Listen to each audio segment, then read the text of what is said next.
Meron ka na raw pagpapasya, mahal na Reyna? Maaari ba namin malaman kung ano ito?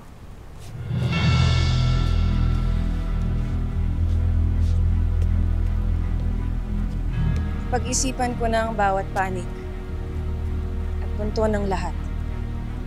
Naisip ko na mas tamang ang piliin ko ang kaligtasan ng mas nakakarami kesa kay Lila Sari lam.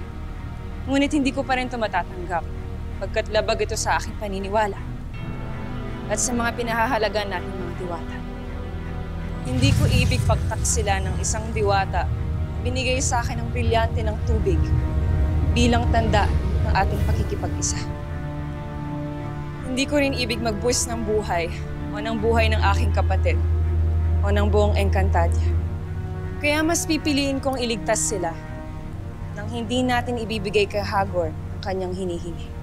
Ngunit paano natin sila ililigtas? Gayong ayon sa ulat ng ating mga espiya, ay nagbalik na sa Hatoria sina Hagor at ang mga bihag.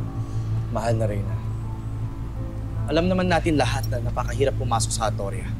At katulad na ginawa ni Hagor, nung sinakop niya ang Direo, sigurado ako na nilagyan niya ng enkantasyon ng buong Hatoria upang hindi kayo makapasok doon gamit ang iyong Invictus. Upang mapanganib ito.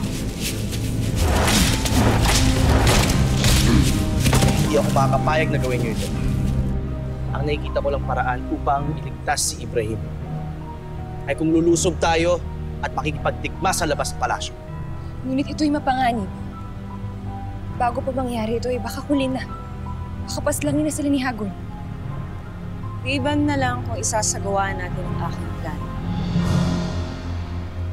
At ano ang iyong plano? Mangangalap kayo ng mga Hator at ibibihag niyo sila.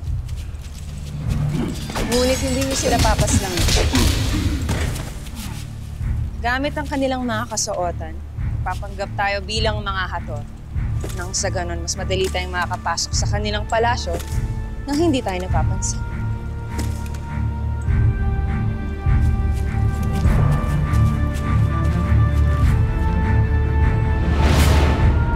Baka tuwid ay babalat kayo tayo.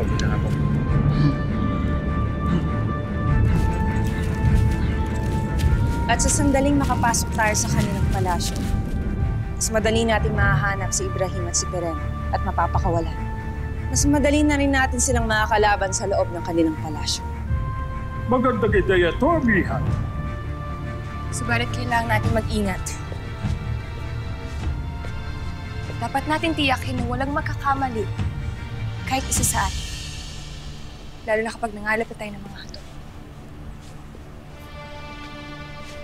Ibig sabihin ba nito, Alena? Isang ayon ka sa aking iniisip. Isang ayon ba kayong lahat? Sumasang-ayon kami! Sang-ayon kami. Sumasang-ayon kami, mahal na Reyna. Alena, wala tayong ibang pamimilian kung hindi gawin ito. Lalo't kung hindi mo ibig isuko si Lila Sari. Na hindi ko rin ibig gawin. Kaya ibigay mo na sa amin ng iyong utos. At ngayon din ay sisimulan namin maghanap ng mga Hator na mabibihag.